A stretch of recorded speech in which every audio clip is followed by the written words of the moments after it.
Yeah, welcome back.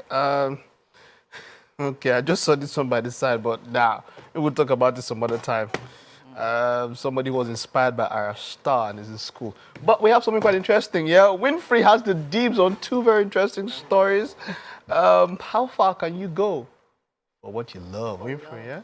Okay, tell us, what's up? Okay, so social media, our new best friend.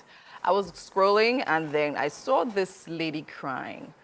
Normally, to be honest, when I see things like that, I just try to just avoid it. But this particular one, I decided to go in and then I literally played the video because I actually watch my videos on mute most times.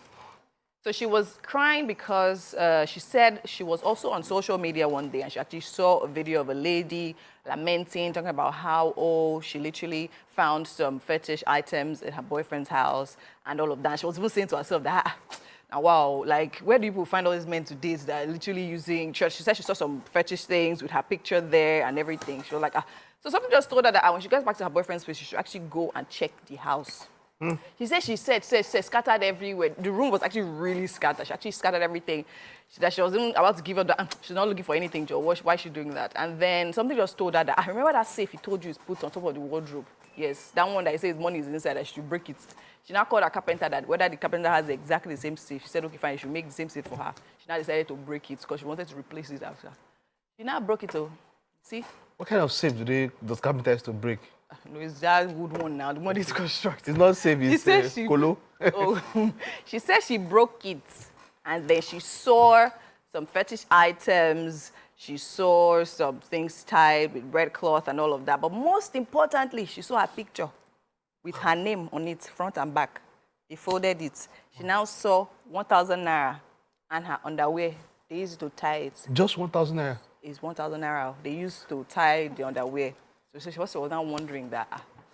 So the question now is, what do we think the boyfriend was trying to do? What did she do when she found? Did she say it? She was crying. That she was crying. She was crying that she saw it. Yes.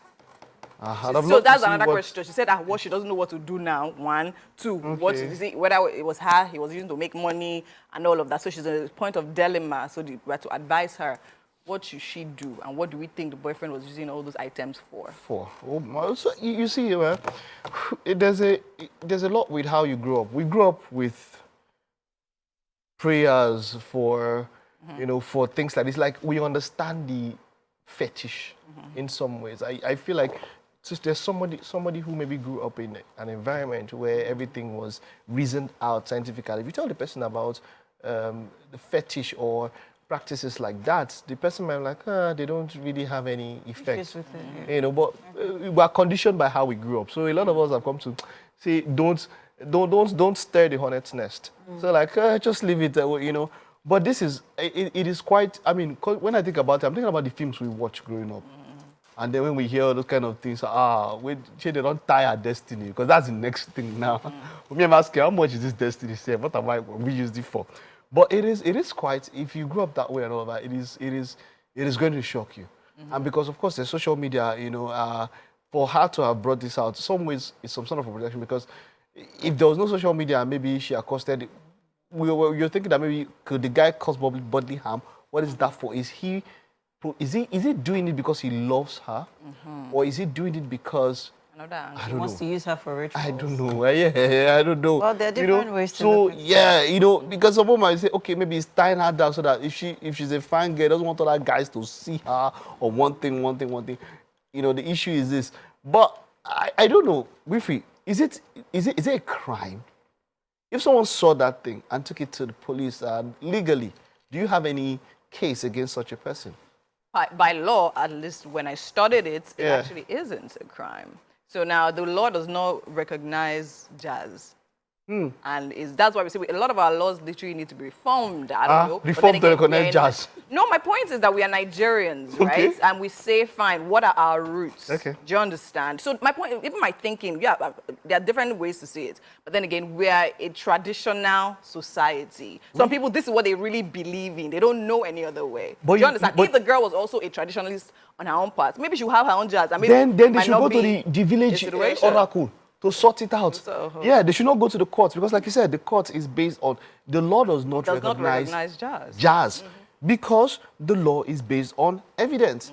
you need to put evidence if you are going to get anything. Exactly. You understand? And Jazz does not give you evidence. So now there's another story now. Let's link it from the angle where he spoke about whether he was doing it because he loves her, right? So there's a video also on social media talking about how this lady, she said herself and her husband, after a year of their marriage, they went to fortify their marriage with serpentine spirits.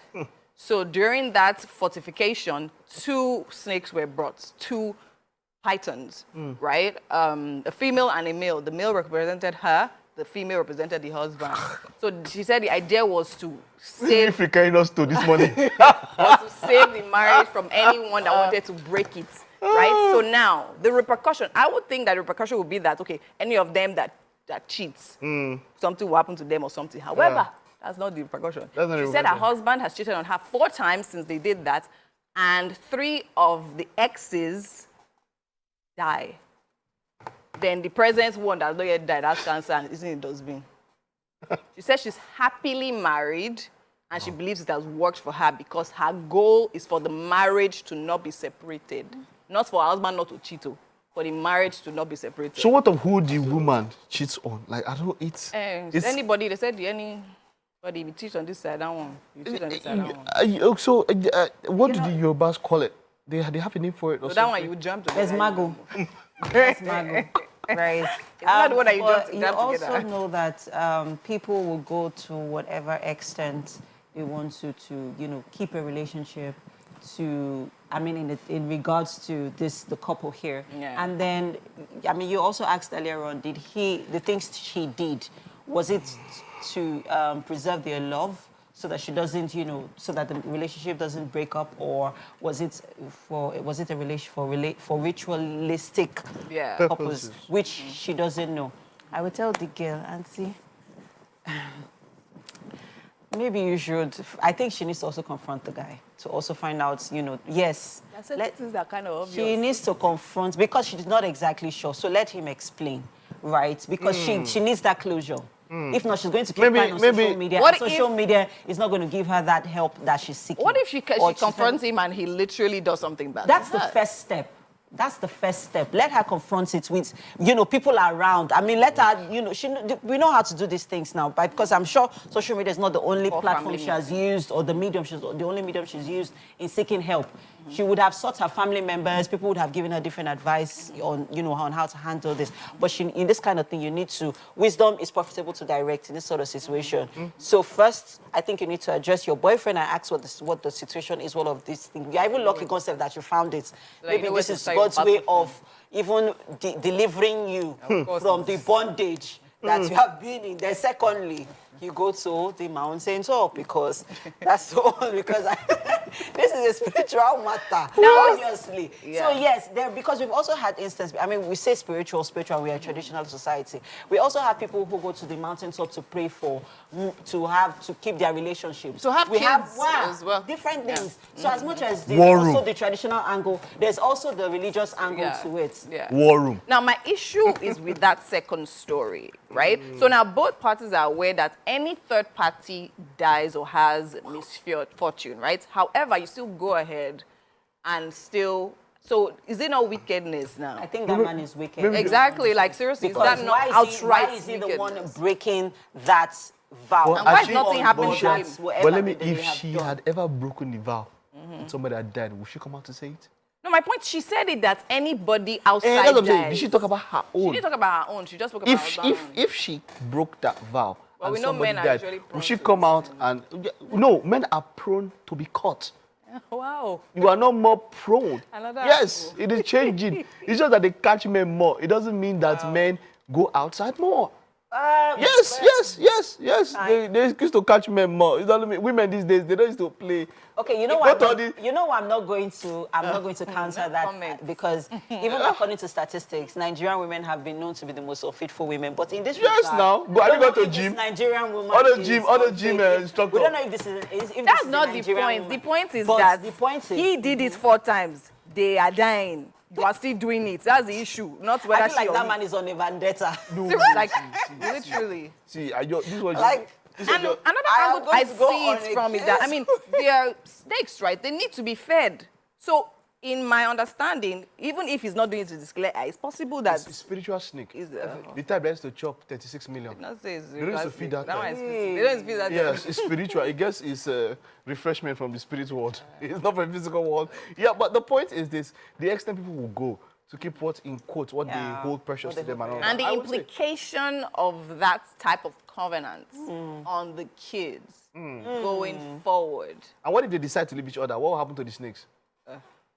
You say they've joined. Well, you see, brother. The death was passed. You see, that's the thing. I once mentioned this, and I said yes, that as much as we have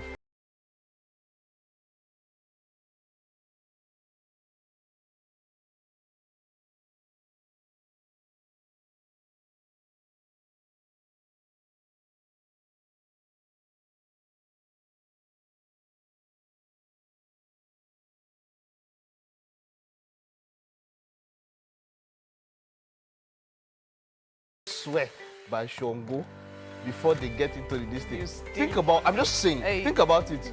But you know, when they are swearing, easy, the Bible and the Quran, they are not, They're grace. you know, yeah, they are not, it's not from us. So if you tell them, say, or you tell somebody, be swear by Yilala before you enter the house of reps, I don't know, what do you think will happen? I'm just saying, yeah? But yeah, that's it. Last, we're still African and waiting be our own. All right, let's hear your thoughts. What would